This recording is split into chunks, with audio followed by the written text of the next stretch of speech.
اعوذ باللہ من الشیطان الرجیم بسم اللہ الرحمن الرحیم یا ایہا الذین آمنوا لا تحلوا شعائر اللہ ولا الشہر الحرام۔ سورہ مائدہ آیت نمبر 2۔ اللہ تعالیٰ فرماتے ہیں، یہ آیت تھوڑی بڑی ہے، اس لیے جو چھوٹے چھوٹے جملے ہیں پہلے ان کا ترجمہ کیا جائے گا۔ اللہ تعالیٰ فرماتے ہیں، یا ایہا الذین آمنوا لا تحلوا شعائر اللہ ولا الشہر الحرام۔ اے ایمان والو، بے حرمتی نہ کرو اللہ کے شعائر کی، ولا الشہر الحرام، اور نہ حرمت والے مہینوں کی۔ اے ایمان والو، بے حرمتی نہ کرو، بے عزتی نہ کرو اللہ کے شعائر کی اور نہ حرمت والے مہینوں کی، یعنی اللہ کی حرام کی ہوئی چیزوں کی اپنی خواہش کے مطابق بے حرمتی نہ کرو۔ اے ایمان والو، بے حرمتی نہ کرو اللہ کے شعائر کی اور نہ حرمت والے مہینوں کی، یعنی اللہ کی حرام کی ہوئی چیزیں اپنی خواہش کے مطابق حلال نہ کرو۔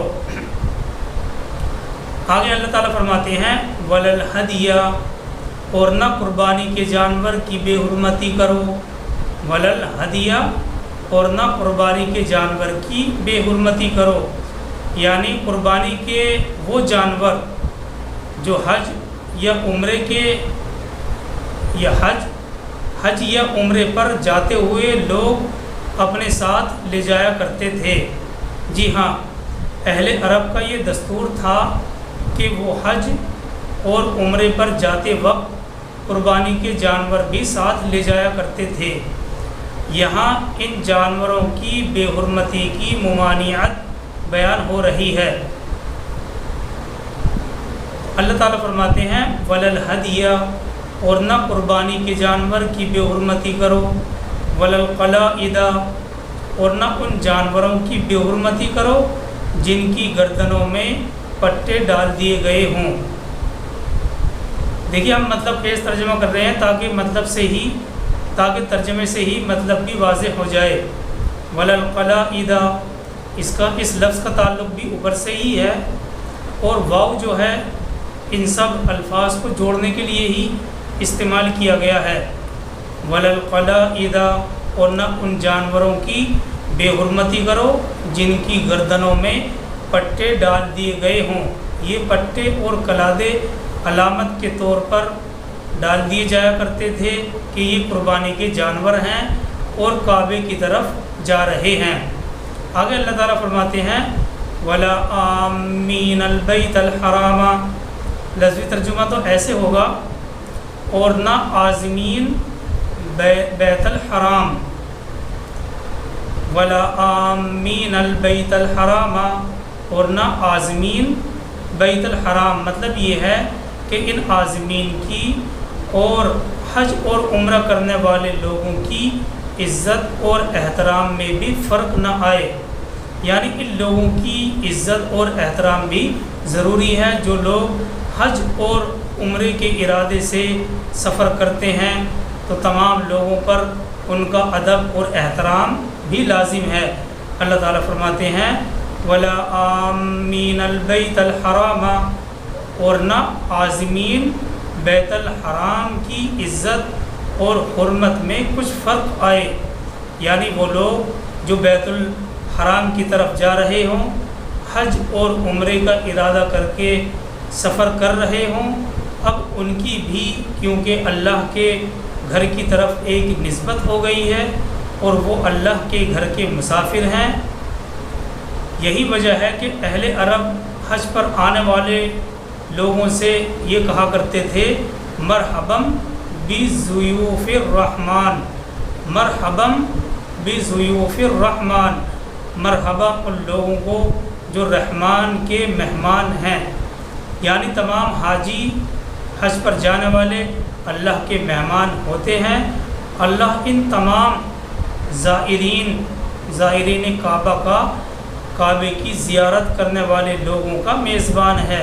تو اللہ سبحانہ و تعالی حج پر جانے والوں کی بے عزتی اور بے حرمتی سے بھی منع فرما رہے ہیں۔ وجہ اس کی کیا ہے؟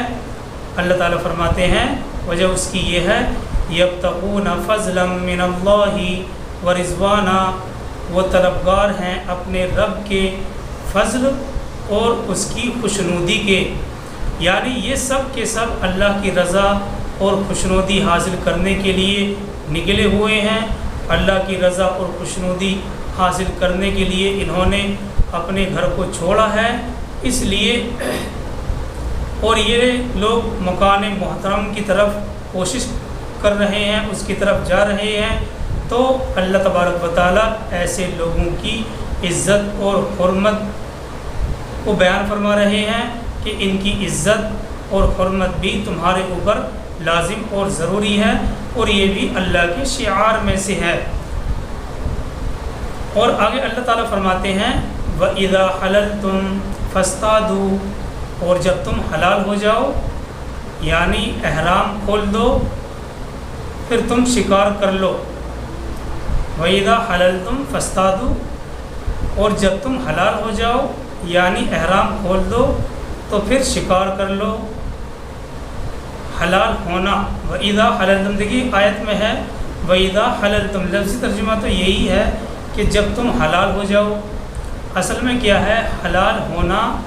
یہ ایک اصطلاح ہے، اور اس کا مطلب ہوتا ہے احرام کھول دینا، احرام کی حالت سے باہر آ جانا، یعنی احرام سے باہر آنے کی صورت میں اب تمہیں شکار کی آزادی ہے۔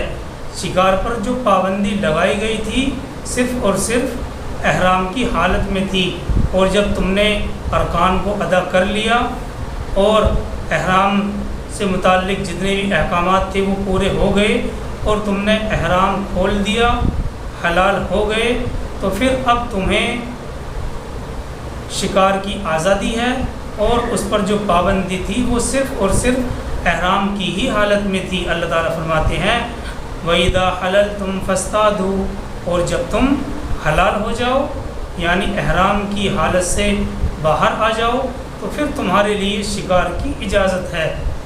آگے اللہ تعالیٰ فرماتے ہیں وَلَا يَجْرِمَنَّكُمْ شَنَآنُ قَوْمٍ، اور تمہیں آمادہ نہ کرے کسی قوم کی دشمنی، وَلَا يَجْرِمَنَّكُمْ شَنَآنُ قَوْمٍ، اور تمہیں آمادہ نہ کرے کسی قوم کی دشمنی، ان صدوکم عن المسجد الحرام، کہ انہوں نے تمہیں روکے رکھا مسجد حرام سے، ان صدوکم عن المسجد الحرامی، کہ انہوں نے تم کو روکے رکھا تھا مسجد حرام سے۔ آگے اللہ تعالیٰ فرماتے ہیں ان تعتدوا، کہ تم بھی ان پر زیادتی نہ کرنے لگو۔ مطلب یہ ہے کہ جس طرح سے اہل مکہ نے تمہیں 6-7 سال تک حج اور عمرہ کرنے سے روکے رکھا تھا، کہیں ایسا نہ ہو کہ اس کے بدلے میں تم لوگ بھی ان پر زیادتی نہ کر بیٹھو۔ اور آگے اللہ تعالیٰ ایک اصول بیان فرما رہے ہیں، اور یہ اصول عام ہے، اس کے الفاظ ساری امت پر شامل ہیں، ساری امت ان الفاظ کے اندر داخل ہے۔ اللہ تعالیٰ فرماتے ہیں وَتَعَاوَنُوا عَلَى الْبِرِّ وَالتَّقْوَى، اور تم نیکی اور تقوی کے کاموں میں تعاون کرو، اور تم نیکی اور تقوی کے کاموں میں آپس میں ایک دوسرے کی مدد کرو۔ اور آگے اللہ تعالیٰ فرماتے ہیں وَلَا تَعَاوَنُوا عَلَى الْإِثْمِ وَالْعُدْوَانِ، اور گناہ اور ظلم اور زیادتی کے کاموں میں تعاون مت کرو۔ وَاتَّقُوا اللَّهَ إِنَّ اللَّهَ شَدِيدُ الْعِقَابِ، اور اللہ کا تقوی اختیار کرو، یقیناً اللہ سزا دینے میں بہت سخت ہے۔ یہ آیت بڑی اہم ہے، اور اس آیت کے صاف الفاظ سے ہی معلوم ہوتا ہے کہ اللہ تعالیٰ کے یہاں پر نیکی اور تقوی کی کس قدر اہمیت ہے۔ نیکی مطلب نیکی وہ ہوتی ہے جو دل کے اندر کھٹکے، نیکی وہ ہے جس کے کرنے سے دل کو فرحت ملے، نیکی وہ ہے جس کے کرنے سے انسان کے دل کو خوشی حاصل ہو، اور انسان کا دل ہی بتلا دیتا ہے کہ یہ نیکی ہے اور یہ بدی ہے۔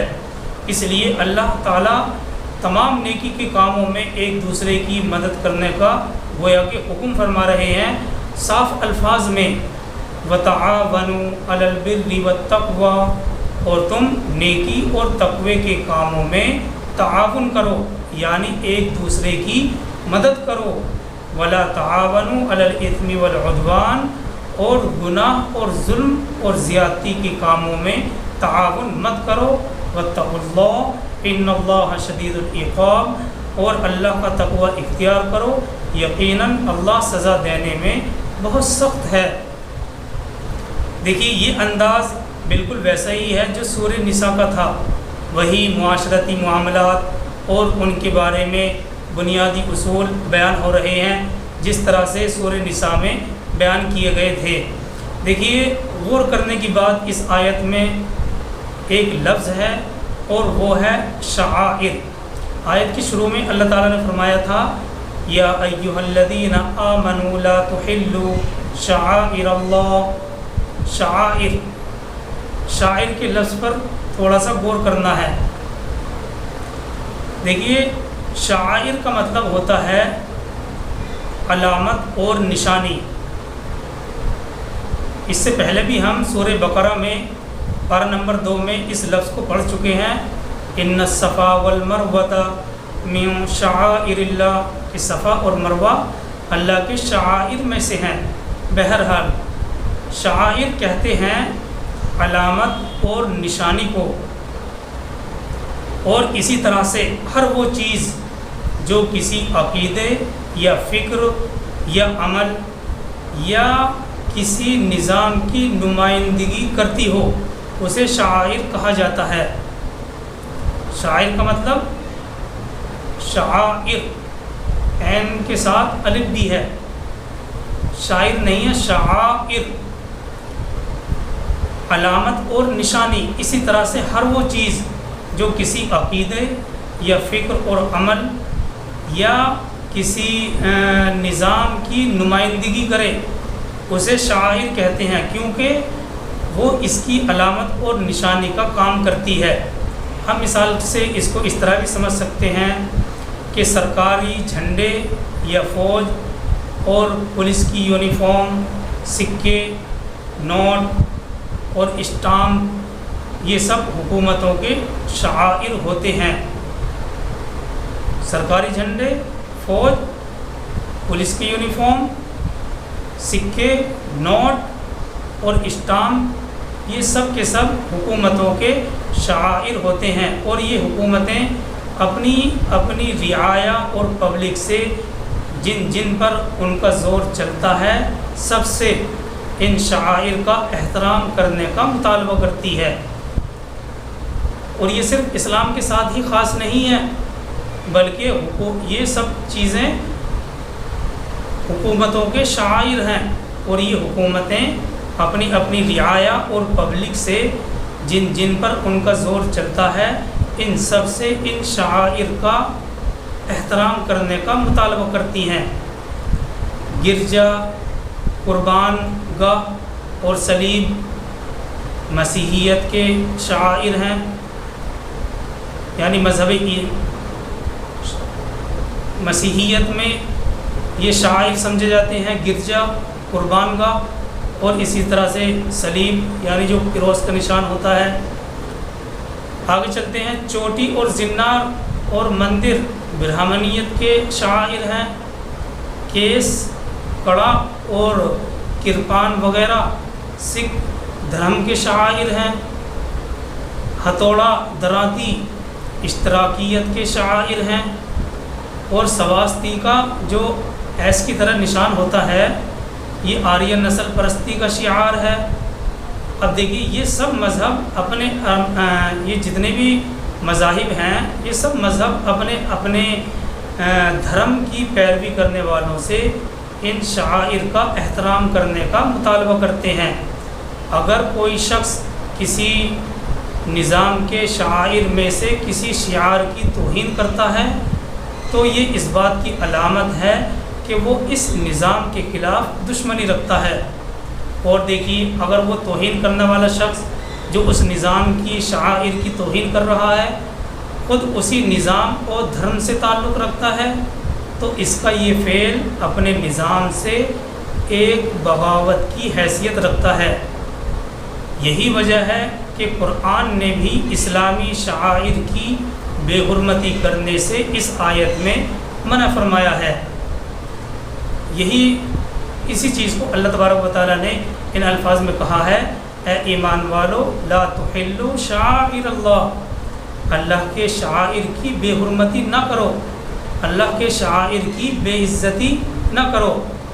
دیکھیے تفسیر عثمانی میں یہ بات بھی نقل کی گئی ہے کہ جو چیز حق سبحانہ و تعالی کی عظمت کے لیے خاص علامت قرار دی گئی ہے ان کی بے حرمتی نہ کرو۔ جو چیزیں حق سبحانہ و تعالی کی عظمت اور معبودیت کی علامت خاص علامت قرار دی گئی ہیں ان کی بے حرمتی نہ کرو۔ ان میں حدود حرم، بیت اللہ شریف، جمرات، صفا اور مروہ، قربانی کے جانور، احرام، مساجد، اسی طرح سے آسمانی کتابیں، یہ سب کی سب یہ تمام حدود اور فرائض میں دینی احکام کے طور پر شامل اور داخل ہیں۔ اسی طرح سے اسلام کے جو بنیادی احکامات ہیں، ایمان، نماز، روزہ، زکوٰۃ اور حج بھی اس میں داخل اور شامل ہیں۔ بہرحال یہ تمام کے تمام اسلامی شعائر ہیں۔ ان اسلامی شعائر میں سے، ان اسلامی احکامات میں سے کسی بھی اسلامی حکم کی بے حرمتی اور بے عزتی نہ کی جائے، اور ان سب کا احترام تمام امت پر لازم ہے۔ یہ سب وضاحت ہے جو اس آیت یعنی آیت نمبر 2 سے سمجھ میں آتی ہے۔ اللہ تعالیٰ فرماتے ہیں، یا ایھا الذین آمنوا لا تحلوا شعائر اللہ ولا الشہر الحرام، اے ایمان والو بے حرمتی نہ کرو اللہ کے شعائر کی اور نہ حرمت والے مہینوں کی۔ اب دیکھیے آگے اس کے بعد وہ الگ جو یہ یہاں پر تو یہ بات پوری ہو گئی، اب اس کے بعد جو وضاحت آ رہی ہے اصل میں وہ الگ کیے ہوئے یعنی استثنائی احکامات آ رہے ہیں جن کا ذکر اگلی آیت نمبر 3 سے شروع ہو رہا ہے۔ اور اس سورہ کے شروع میں ہی الا ما یتلی علیکم کے تحت یہ بات بتلا دی گئی تھی کہ جو جانور تمہارے سامنے بتلا دیے جائیں گے وہ حرام ہیں۔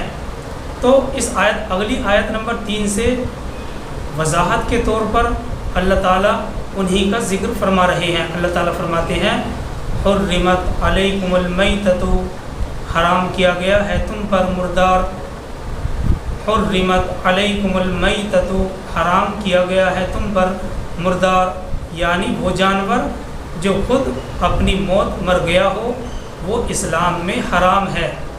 والدم ولحم الخنزیر، اور خون، والدم اور خون، ولحم الخنزیر اور خنزیر کا گوشت، جی ہاں صریح الفاظ ہیں، ولحم الخنزیر اور خنزیر کا گوشت، وما اہل لغیر اللہ بہ، اور جس پر پکارا گیا ہو اللہ کے سوا کسی اور کا نام، یعنی وہ جانور جو اللہ کے علاوہ کسی اور کے لیے نامزد ہے اور اللہ کے علاوہ کسی اور کا تقرب حاصل کرنے کے لیے اس کو ذبح کیا جا رہا ہو، وہ بھی اسلام میں حرام ہے۔ آگے اللہ تعالیٰ فرماتے ہیں، والمنخنقۃ والمنخنقۃ، اور وہ جانور جو گلا گھٹنے سے مر گیا ہو، والموقوذۃ، اور چوٹ لگنے کی وجہ سے جس جانور کی موت ہو گئی ہو، والمتردیۃ، اور وہ جانور جو کسی اونچی جگہ سے گر کر مر گیا ہو، والنطیحۃ، اور وہ جانور جو کسی دوسرے جانور کے سینگ مارنے کی وجہ سے ہلاک ہو گیا ہو۔ وما اکل السبع، وما اکل السبع، اور وہ جانور جسے کھایا ہو کسی درندے نے۔ وما اکل السبع، اور وہ جانور جسے کھایا ہو کسی درندے نے۔ المیتہ، یعنی مردار کی یہ 5 قسمیں ہیں۔ کوئی جانور ان میں سے کسی سبب سے مر گیا، ذبح کرنے کی نوبت نہیں آئی، اس کے جسم سے خون نہیں بہا، خون نکلنے نہیں پایا، بلکہ خون اس کے جسم کے اندر ہی جم گیا ہو اور اس کے گوشت کا حصہ بن گیا ہو، تو وہ اسلام کے نقطۂ نظر سے مردار کے حکم میں داخل ہے۔ المیتہ یعنی مردار کی یہ 5 قسمیں، والمنخنقۃ والموقوذۃ والمتردیۃ والنطیحۃ، ہر الفاظ کی ترجمے کے ساتھ وضاحت کر دی گئی۔ یعنی مردار کی یہ 5 قسمیں، کوئی جانور میں سے کسی سبب سے مر گیا، ذبح کرنے کی نوبت نہیں آئی اور اس کے جسم سے خون نہیں بہا، بلکہ خون اس کے جسم کے اندر ہی جم گیا ہو اور اس کے گوشت کا حصہ بن گیا ہو، تو وہ اسلام کے نقطۂ نظر سے مردار میں داخل ہے۔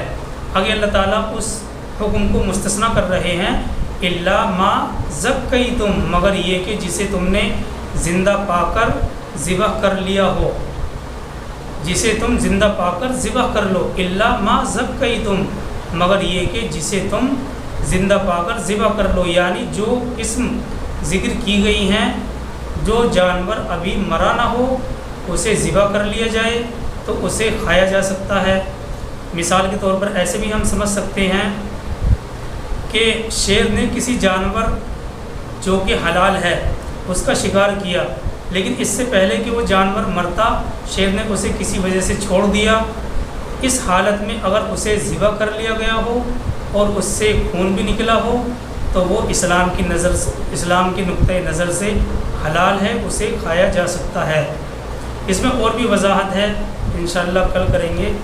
اللہ تعالی ہم سب کو عمل کرنے کی توفیق عطا فرمائے۔ سبحان اللہ وبحمدہ، سبحانک اللہم وبحمدک، نشہد ان لا الہ الا انت، نستغفرک ونتوب الیک۔ سبحان ربک رب العزۃ عما یصفون، وسلام علی المرسلین، والحمد للہ رب العالمین۔